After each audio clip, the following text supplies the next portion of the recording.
Welcome back to the Sports and Entertainment Spotlight Podcast. I'm your host, Ashley Marie, and it's really great to have you guys tune in today with us, especially because we're going to be learning about where the actual storytelling in production happens. And there's nobody better to help us out with that and be here than our special guest that we have as former producer and former head of post-production and visual effects with International Originals, Amazon MGM Studios. Steve Bannerman. Steve, thanks so much for taking the time and being with us today. It's just such a pleasure to have you here. Hi, Ashley. Thank you very much for having me. I really appreciate it. It's cool to be here with you. Yeah. You've been through a lot. You've had a really great background history, and it sounds like you started out in technology and moved your way into post-production. So we're going to bounce to like how you got started into your post-production side. You've been doing that a lot. You've got some really great experience with Amazon, but you also have it with Local Post and Similar Generate Arts. So tell us a little bit of why post-production, like what was the story behind why you just chose that genre to get into? Sure. Well, I sort of fell in love with post-production when I was working at Apple.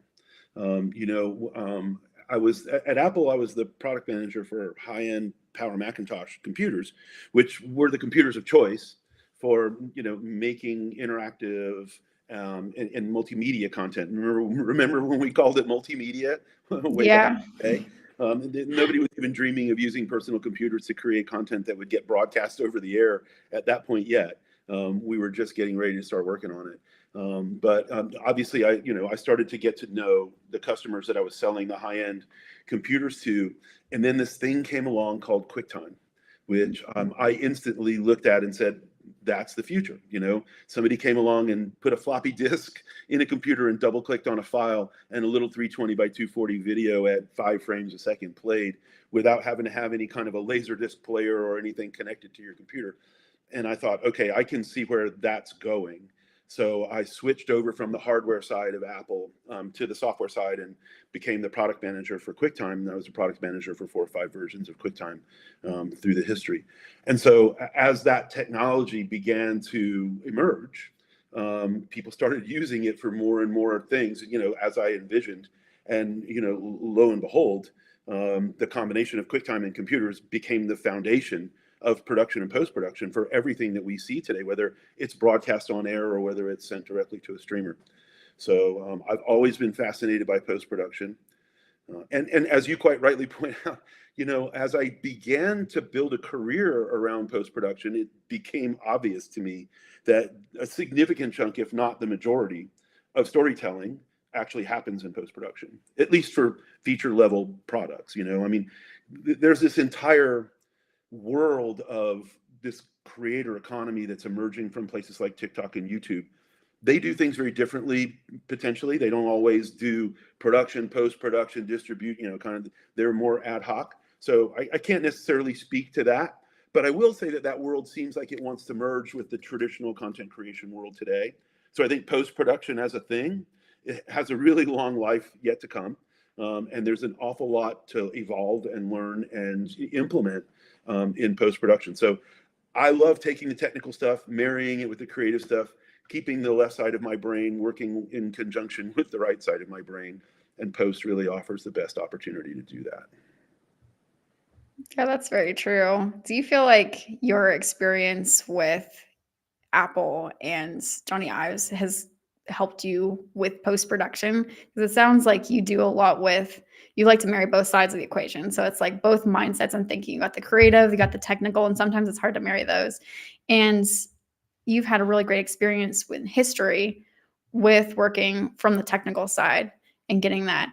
So how do you feel like that helped prepare you for doing post-production? And now Well, moving towards production, which is what you want to get into. sure. Well, that's an excellent question, right? And I think it really sort of boils down to your approach to things and your thought process.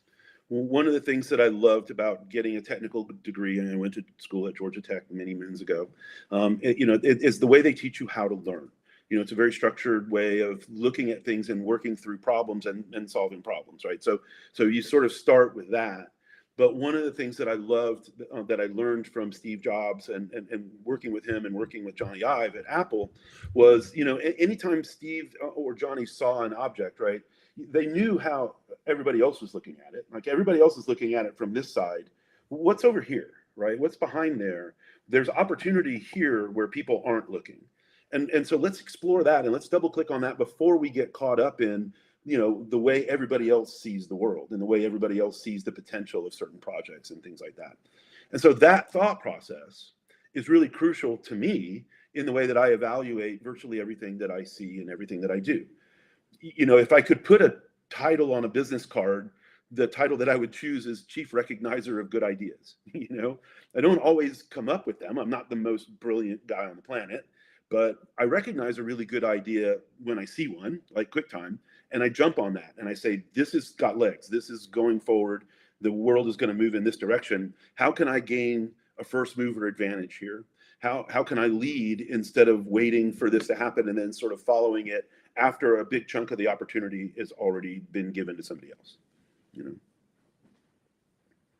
Yeah, that makes a lot of sense. And then QuickTime Player, I mean, I think we all take that for granted because like we were talking about a little bit earlier, it's like magic, all the technology that we've got today compared to the dial-up. And I was talking to somebody the other day where they had the paper, what was it? You had punch computers basically, right? Because they all Punch had card. the, Yeah. yeah, the punch cards. Yeah. Um, yeah, that was, like, and now, wow, I mean, it's completely changed and different. So the QuickTime Player is something we take for, granted, and that was a huge ordeal back then. Oh yeah, I mean, when I was in college, I programmed using punch cards, and you not only had your program in that deck of cards, but you also had your data.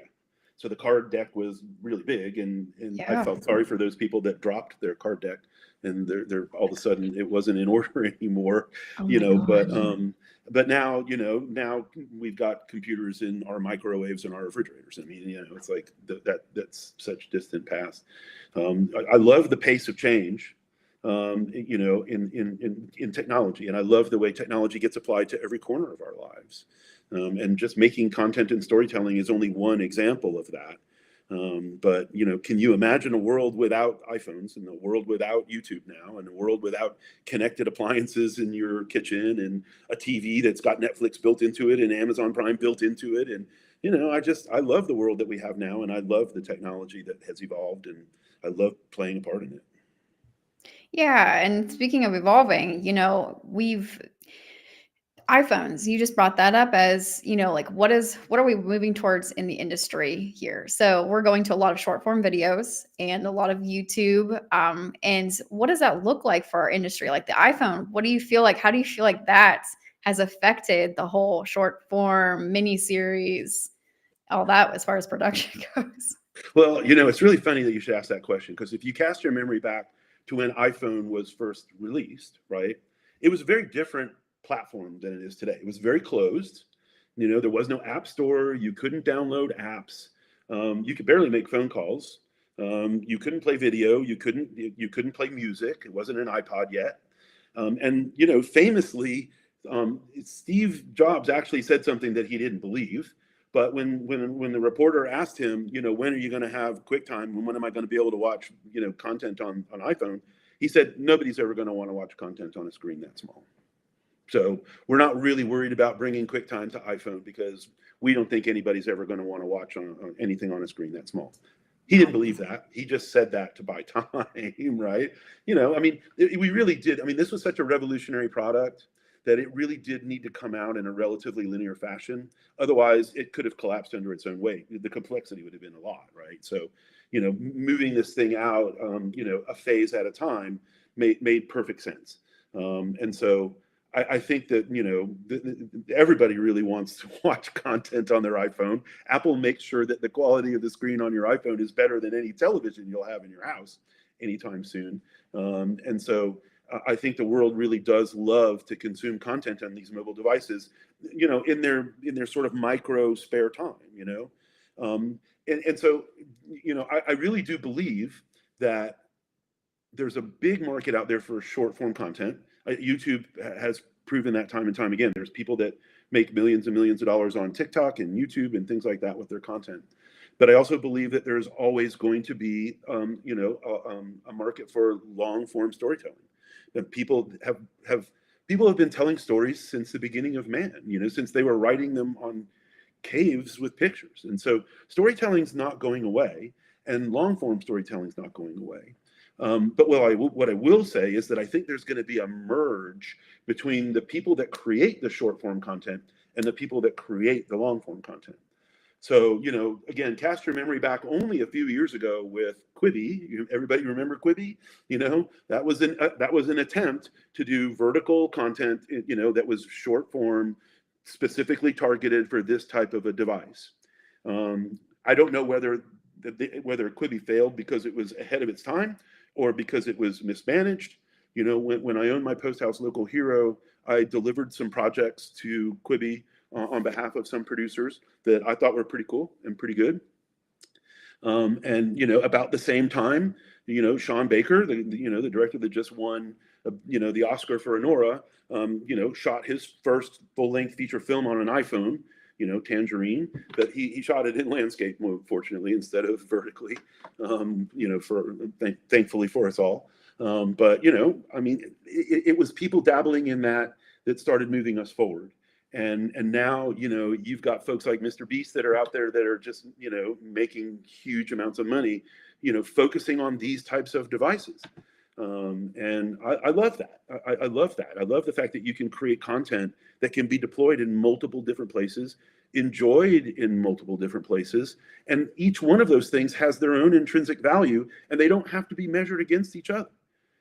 One of the cool things about media in general, whether it's music or whether it's movies or TV shows, as a product, is they're different from other products. I mean, if you go and you buy a car from Porsche, then you're not going to go buy a car from Mercedes or Toyota. You bought your car, right? You have a car.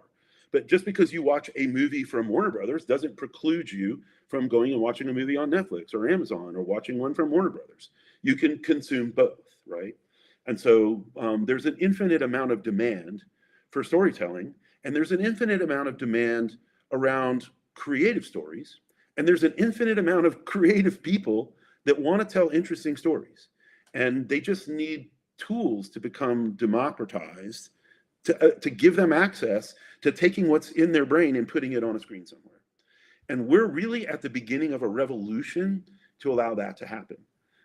I've been focused on tools that have allowed professional filmmakers to be able to do that, to take ideas that are in their head and manifest them on screens. But most of those tools have either been too complex or too expensive for average folks that want to create their own content to invest in, whether it's investing financially or whether it's investing intellectually, right? And that's changing now. AI is a real inflection point that's really making those tools accessible, and it's abstracting the complexity, and many of those tools are free, right? And so creative people given tools like that surprise all of us every day. That's so true. And what's interesting too is I was talking to somebody else about this, the other day where you hinted on it's becoming more accessible, right? So people can get on their iPhone, they can shoot whole films on their iPhone. Thankfully, we do want them in landscape versus portrait. But it needs to be, it's more accessible now. So how does that, I was talking to somebody and they mentioned it was a playlist era. So it's getting to the point where you got the two schools of thoughts. Hollywood creates more names, and you got like that name recognition, whereas in influencers there's so much playlists. The algorithms keep you from being able to discover people, because you'll click on a video for cats and all you'll see is cats, you'll never see the dogs, kind of a thing. So it's like that. And there are people in the industry that are like, hey, we've known these people, they're influencers, or they are even music artists, where they're saying, we are in the industry all the time. We didn't know that this other person was big until we ran into them, because we've never heard of them or anything like that. And I think that happens in Hollywood too, to an extent, but it's a different world. It's kind of completely morphing. And I'm glad that you touched on all of that, because it's extremely true. Yeah. Well, one of the things that I felt was hugely important about the iPod revolution, right? The way iPod and iTunes revolutionized music was for exactly the same reason. playlists, right? I mean, you remember all the critics, they're like, man, MP3s are such terrible quality. Why would you ever want to listen to an MP3? And you know, my argument back to them was, dude, I can program my own radio station. I'm willing to sacrifice a little bit of the quality of the music if I can program my own playlist. And I can have an infinite playlist. I can have my own radio station for the rest of my life in my pocket. I don't care that you know, that it's not as high quality as vinyl. You know, I bought into vinyl, I bought into CD-ROM, you know, to CDs, and then I bought into MP3s, and it's all about the convenience for me. And the same thing is true for YouTube. You know, it's that short attention span theater, you know, everybody has, and they want to line these things up in playlists. And in some cases, they just want them to go in the background, and then they'll turn their attention to it whenever they want, right? And they'll consume these things in what I like to call bite-sized chocolate chip cookies. You know, you really need to give people bite-sized chocolate chip cookies to consume. And when you do, you make money. Fun size became a thing, right? You know, we used to have the big, you know, chocolate bars, and I think we all really want to go back to that. But fun size kind of took over the world, so I Well, totally you can have understand a that. big bag of bite-sized chocolate chip cookies, There you go. but you want your chocolate chip cookies to be bite-sized. Oh God, I love that. So, with all your amazing experience in post-production stuff, you are continuing the trends. You're going on and you're starting your new world for you, which is super awesome. I'm really excited for you. And you got some cool projects in the works, sounds like, and you're going to continue on in production, which is awesome. Can you tell us a little bit about what your trajectory is and how's that going for you? No, sorry. I'd like to be able to talk in more depth, but I'm working on some things that I can't really announce yet specifically, but I can tell you sort of directionally what I'm thinking about Yeah. and what I see and how I'm, you know, reacting to what I see. So, you know, I just left Amazon MGM Studios after a nearly 4-year stint there. And, you know, it's becoming apparent to me that the studio model for making content is getting seriously squeezed. You know, I mean, I ran a post-production for local original movies. So basically all the movies outside of the US, you know, for Amazon during that sort of crucial period that started with COVID and then went through, you know, the strikes and stuff like that.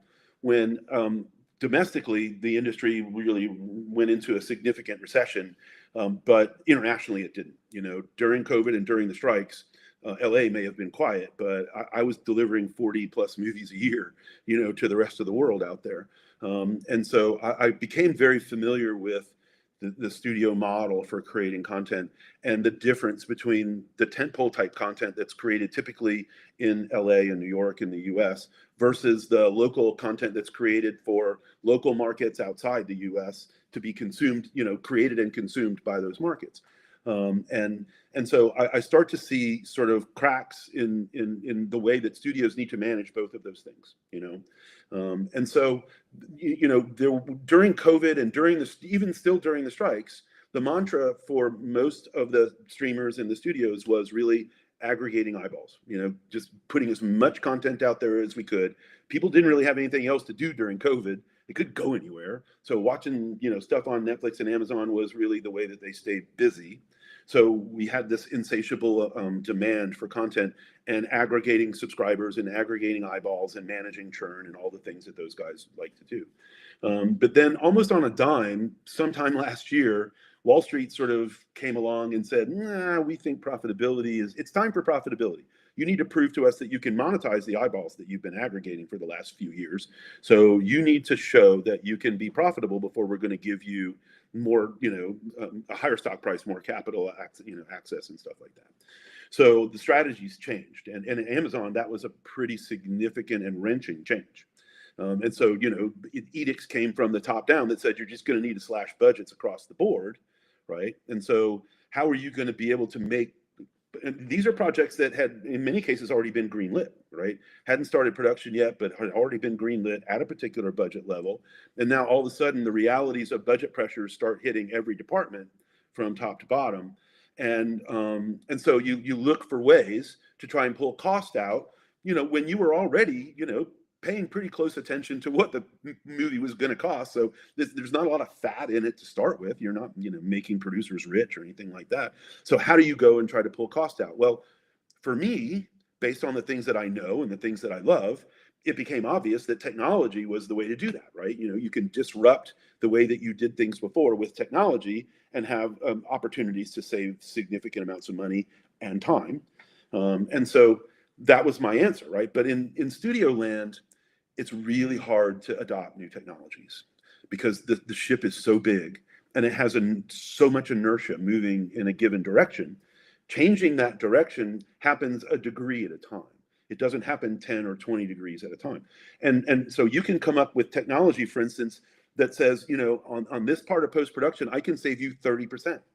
And then you present it to, leadership, and they're like, well, that's really good, but unfortunately, if we do that, there are these these sort of teams in the back end, in the delivery part of Prime Video or whatever, that are going to have to change the way that they work, and it's going to cost them so much more money that it's going to eat up any money that you could possibly save. So let's worry about that in the future, and let's implement that technology some other time, right? Let's not do it on this movie. It's always, let's do it on the next one, right? And so basically, if you're not willing to accept new technology, and you've got an edict that requires that you slash budgets from every department across the board up to 15%, what do you do? What's left? Well, you're already making, you've already chased the tax incentives. You're already making, movies overseas, working in local currencies and cheaper base rates and outside of the guilds and all of the, obvious ways to save money. All of those boxes have already been checked. So if you've got to reduce budgets and you're not willing to implement technology, the only thing that's left is to try to force people to work for less money. And that's not a sustainable model, right? The industry can't sustain itself that way. And people aren't willing to do that. And so they'll just say, well, no, I'll just go work on this Netflix project. I won't work on your project, And so it's or what happens is those people agree to work for less money, and then your product turns out to be worse. You don't like the story, or the visual effects look cheesy, or the color look bad, or whatever. So the quality bar of the product suffers, because at the end of the day, the laws of physics are the laws of physics, and you can't really change the laws of physics. It's that classic product management triangle: bigger, faster, cheaper. Pick two. But they want all three. And so what do? The only thing that you can do really is kind of pick your car up off the road that you're driving on and put it on a different road where you can then pick two, and still accomplish your goals. So I really felt like the studio model is in danger of kind of collapsing. And so instead of creating a lot of content, if you look at Amazon Studios creates content. Prime Video is a distributor of that content, but Prime Video also distributes a lot of other people's content, right? They go and they acquire, they buy movies and acquire the rights for a certain number of years, brand it as an original, put it out there. Or they'll be a portal for, you can sign up for HBO right there on Amazon Prime, and so Amazon Studios as a studio is only one source of content that the network, Prime Video, can program, right? So then all of a sudden Prime Video looks and says, well, this content that I can acquire over here is cheaper than the content that I can get over here from you. So I'm going to go over here. I mean, these are good stories too. They're just as good. And so then it becomes back to that discussion around the conventional wisdom that owning your own library of content is the goal, right? I mean, that everybody's content is king. We want to own the library. We want to be able to come back 10 years from now and remaster it in 120K or whatever we're doing that year, right? And so that becomes the argument. It's like it's a make versus buy argument, right? And so people have now been talking through that argument in their minds for almost a decade. And they're starting to realize that nobody's ever gone back into those libraries and really done anything with them. I mean, there are some folks that are going back into their archives and remastering some of their projects, but not many of them. When you look at all the content that's been aggregated in all the streamers in the world, what's the rush to go back and take all that HD stuff from years and years ago and remaster it in 4K, and HDR, and how much care do you take in doing that versus just doing it automatically through some piece of software? Not that many people are really doing that. So it's recalibrated the whole make versus buy discussion. it skewed it more toward the buy. So in my mind, a lot more independent content is going to find its way to streamers because it's cheaper to make, it's faster to make. You can make more of them in a year, right? And it's just as high quality. The stories are just as good. And these guys now aren't afraid of technology when they make their content. They're not afraid of tapping into a global talent pool and shooting a movie in Mexico and having an editor in Spain, or shooting a movie in Colombia and having the sound mixer be in LA, right? And so technology gives us access to all of these things and all of these tools, and that model is dramatically shifting. And so I'm looking for ways to take advantage of that, to leverage technology, to leverage global networks and talent pools, to move where content is the most efficient, not necessarily the cheapest, but the best bang for your buck, and assemble stories that are highly commercial saleable, but yet really, really compelling and interesting. And so that's my vision, and I'm sticking to it. So we'll see. I love that. Stick to it. I think that's a great idea, honestly, because I mean that's where everything's going. That's all the trends that we keep hearing, especially as we have the influencers, or they call it the pop-up studios, right? Where they can do supposedly they can do 2 times more for half the price. And I know a lot of that does depend on maybe unions are not necessarily involved and things like that. Labor laws haven't kicked in for those people yet, but also they're utilizing that technology that you were talking about. So Well, yeah, there's a lot of different ways for it. So I think that's great that you are going to be bridging that gap and helping to, get that content out there and more accessible and stuff. yeah, well, and you bring up a really interesting point, right? That I think needs a little bit of attention, and that is the unions and the guilds, right? So Yeah. make no mistake, the unions and the guilds deliver significant value. Oh yeah. When you're shooting a project in the US and it's a union project, you can depend on the quality of the work that you get from any of those guild members. It's going to be that they're going to be properly trained. They're going to understand safety. They're going to understand, how professionally how to make these projects. So I strongly prefer to work within the guilds where we can, right? Where the budget of the movie allows. Now, having said that, there's an enormous class of stories that are being told at budget levels that really struggle to afford the extra money that you have to pay when you work with the guilds. And some of the projects that I'm looking at are in that bucket, right? And so, but there's a couple of different ways to skin that cat. And fortunately, after we've come out of the strikes, one of the things that I'm noticing is that the guilds are more interested in working with us and negotiating with us, and not necessarily sticking strictly to rate cards. And but they're willing to be flexible because they know that their members need work. And if it's the difference, between not working and working, not making this project and making this project, then they're smartly erring to the side of making the project.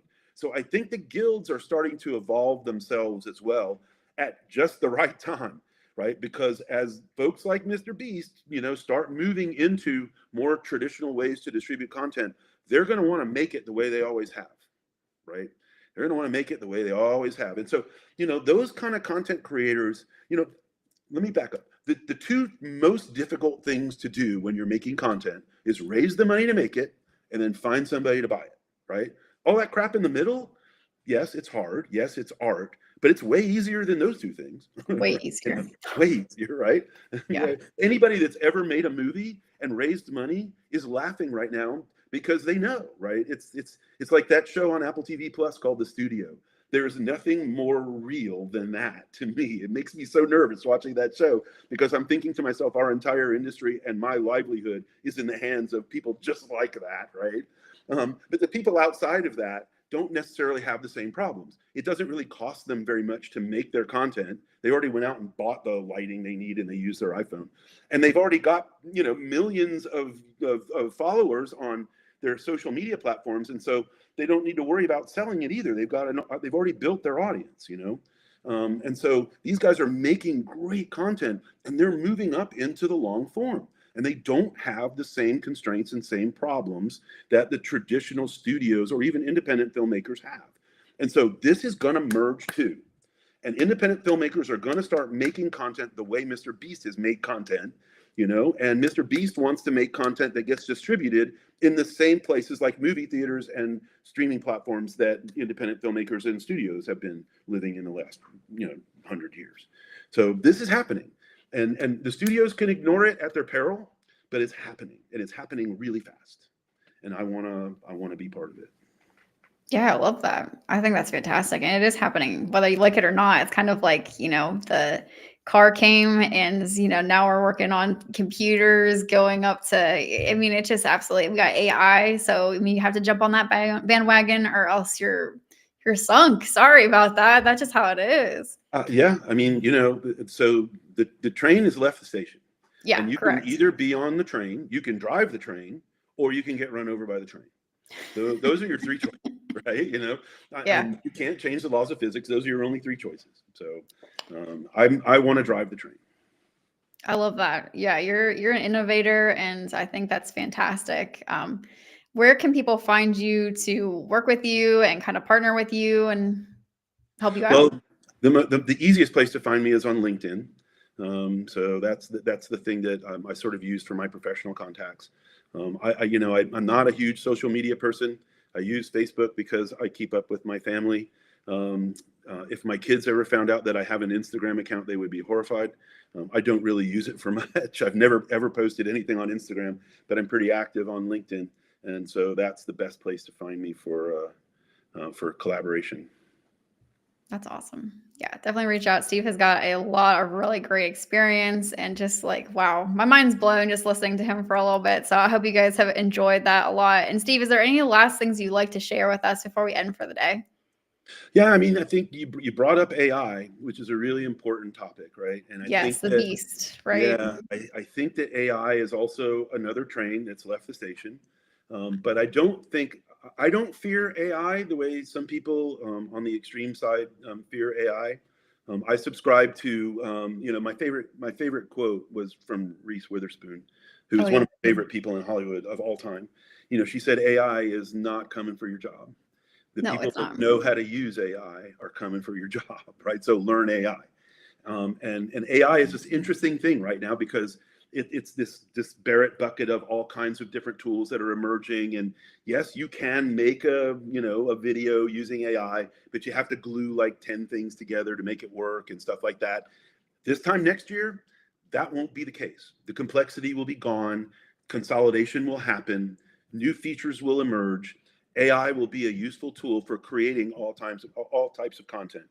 It will never be able to out-creative humans, but it will enable humans who have had creativity locked up in their brain but had no way to get it out because they couldn't master the tools. It will give those people an opportunity to be seen and heard. And those are the stories that I'm looking for. And I want to try and find and help those folks tell their stories. So yeah, AI is coming. AI is a thing, but it's a tool, just like cloud workflows and all kinds of stuff. So I'm still waiting for people. People used to say the computer is going to put humans out of work. There's never been a bigger job creation engine in the history of man than the microchip in the computer. And like I said, we've got computers in our refrigerators, and the people that delivered milk to my house aren't here anymore, but there are a lot more engineers trying to figure out how to put computers in refrigerators. So that's the way the world. Exactly. Yeah, no, that's 100% correct on that one. And a rabbit trail question here, but how is AI going to affect? I mean, is AI going to make it more cost effective, do you feel like, for indie production?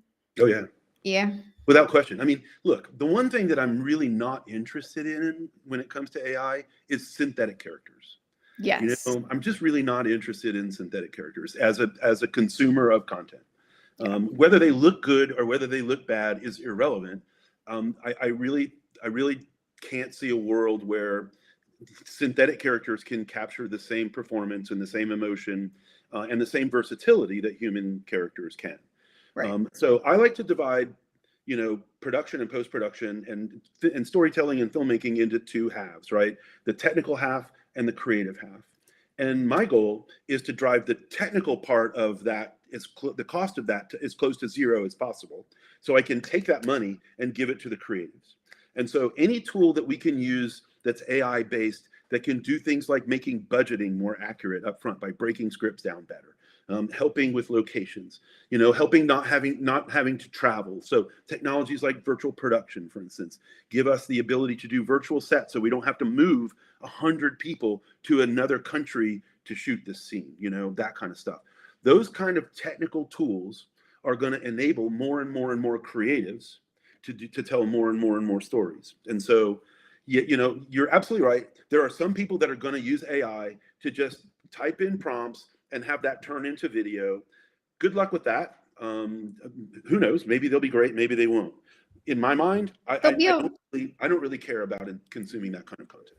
Exactly. I think there'll be like a market for it, like with anything. But I think people really want that genuine connection. It's kind of like when audio voices, an automated voice came on your phone when you call into a company. People always want to talk to somebody. They want to see that real human being. So I feel like that's still people are Yeah, still I gonna mean, be in.